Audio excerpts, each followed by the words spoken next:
Hi guys, just doing this introduction to the video now that I've finished because the video took a different turn to the direction I'd intended to go, quite literally. I was just going to demonstrate putting the chassis back into the correct car because after swapping around all the chassis and radio control modifications, I'd ended up putting the chassis from the orange BMW back on the purple. I think that's supposed to be a Mustang. I may be totally wrong. Yeah, I'd got the BMW's chassis on the Mustang, so it didn't look right because it was sticking out at the back. And I'd used the wheels off the Mustang for the BMW radio control conversion. So you'll see I swapped the motor over and swapped the wheels over. Friction motor I'm talking about. Back into the correct chassis and then put the chassis back into the body shell. But then when I tested it, it shot off to the left. And so what this video is more about is how to adjust your friction powered motor, because it slops around in its little slops around in its little slot there, so that the back axle can twist, and that ended up with the car going left. I've now jammed card in the side of the slot and I've overdone it, and at the end of the video it's now going right instead of left. But that's enough information that if your car is going left or right, I've shown how to adjust it by jamming bits of card in the side. So that's what happens in this video. It's not quite what I'm going to introduce it about in the next few seconds. Did any of that make any sense? We'll find out. Hi guys. At the end of the previous video, I'd ended up with this one with the rubber band power chassis on it. This one with the hobby grade radio control chassis on it. And this one with the friction flywheel chassis on it. But this chassis is the one that should be on that car. And this chassis, which I've taken the motor out of and taken the wheels off, so I could use the wheels on that one. This chassis is the one that should be on here. So I thought what I'd do is I'd just have a go at swapping the bits over to go back onto this chassis, so this chassis can go back onto that car.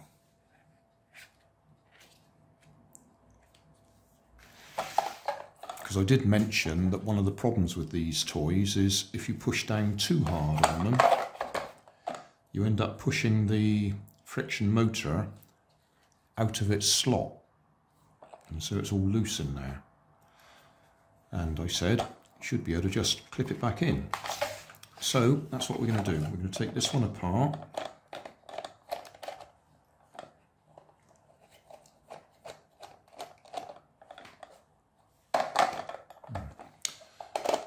The screws don't want to drop out.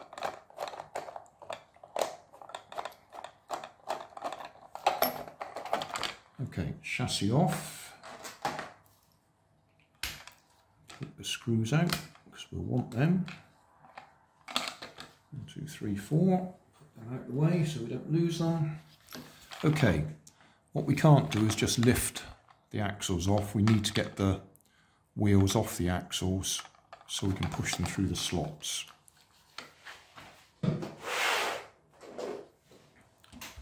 You can just get hold of them, twist them, and they will come off eventually, which is all right on the front axle here.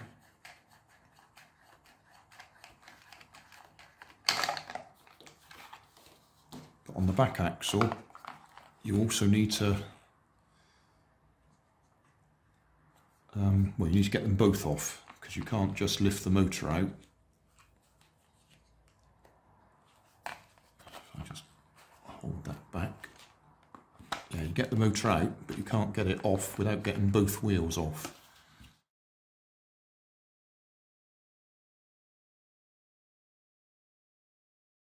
So I'm going to use a pair of pliers. In fact, I'll do this off screen, not because I don't want you to see what I'm doing, but simply because I need to use a bit more leverage on it.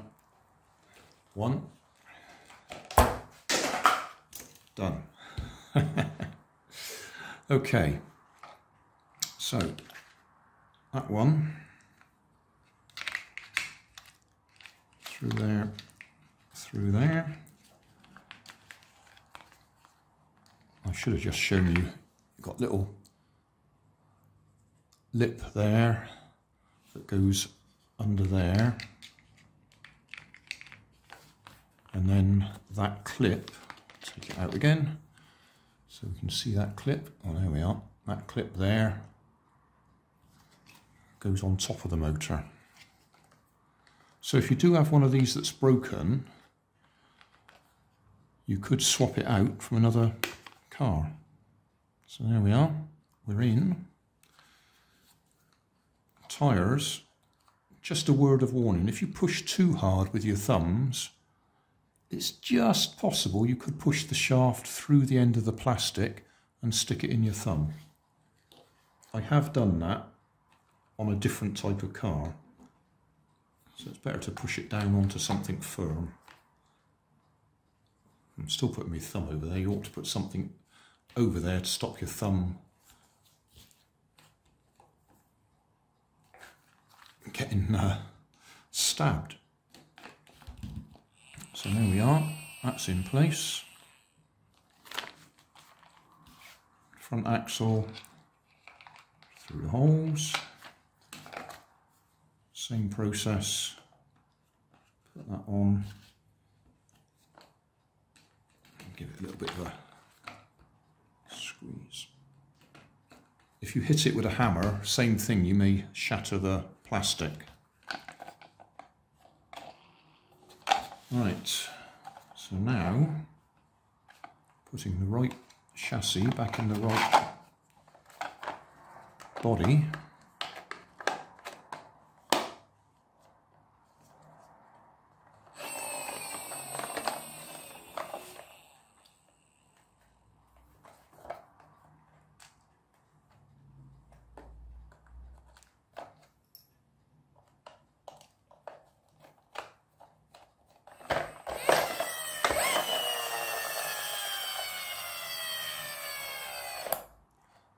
So we'll just give that a run up and down the kitchen to prove it still works. Right.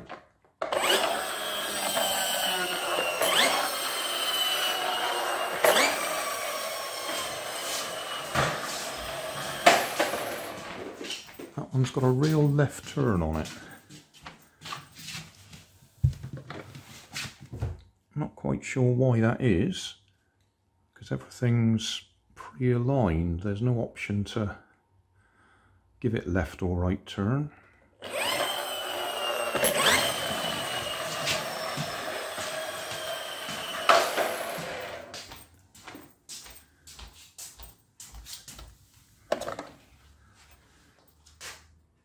Yeah.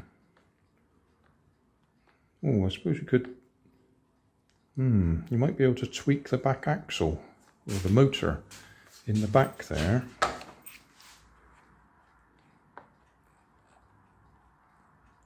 Yeah, you could do that, couldn't you?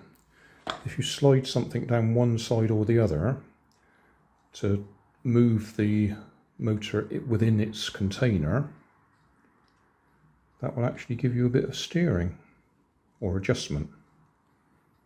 Well, I really hadn't intended to spend any more time on this, but it has just given me an idea about how we could adjust the direction the car's drifting, turning.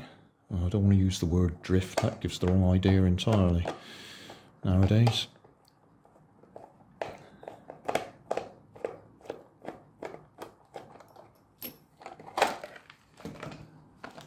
But yeah, we can put some packing down the side of the motor, because at the moment it can slop around quite a bit there. I expect if it was gripped tighter it wouldn't slop around so much, but even then, without the motor moving, you can still slop the axle about a fair bit. I'll get some bits of card and we'll jam them down the side of the motor. Right, I've jammed some bits of card either side of the motor. Obviously, if this was going to be the permanent fix, you wouldn't leave them all hanging out like that. You'd probably glue them in place. But I'll just give this a push without the body shell on it and see if it goes straight or drifts to one side. Right. Well, that's going even more to the left. So I put the card on the wrong side. Right, I put the card on this side at the back. I had it on that side and that made it worse. So this side, hopefully, that'll improve it.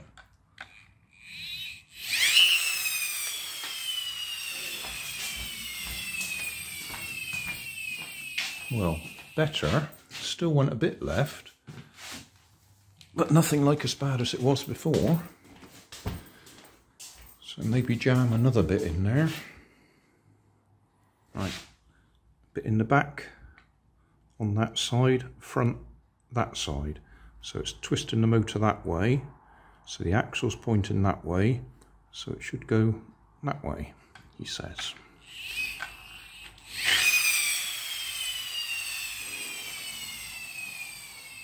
And it'd help if I pushed it straight, I think, because I think that would have gone straighter. Let's go this way.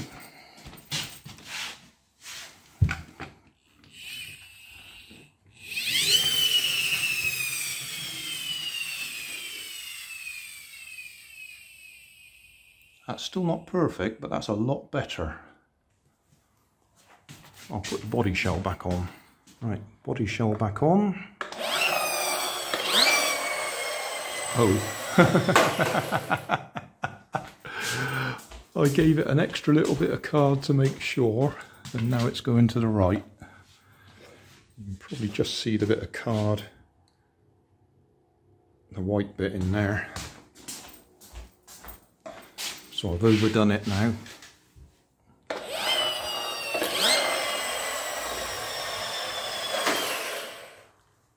But that's good enough for me, in that I've demonstrated how you can adjust it.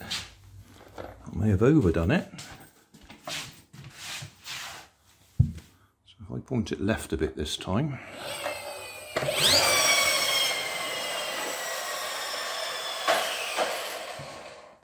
Yeah, we're now going right. Well, to be honest, this is a more interesting video than I expected it to be.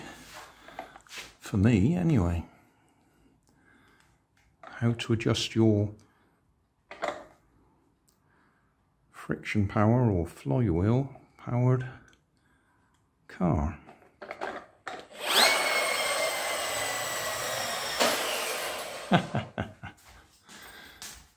That's it, that's done. I'm not going to do any more on that, although I could take the card out and adjust it and get it perfectly straight. I expect that what I will be doing is using this body shell for another radio controlled car, which is what I bought it for. But that's given us a bit of an insight into trimming your friction powered or flywheel powered car. Thanks for watching. If you want more information, check down below in the video description. If you like this video, you might like this one up here. And if you want to subscribe, you can check out my channel over here. Up here is my latest video on my channel, and down here is a video playlist associated with the video you've just watched. Thanks again for watching.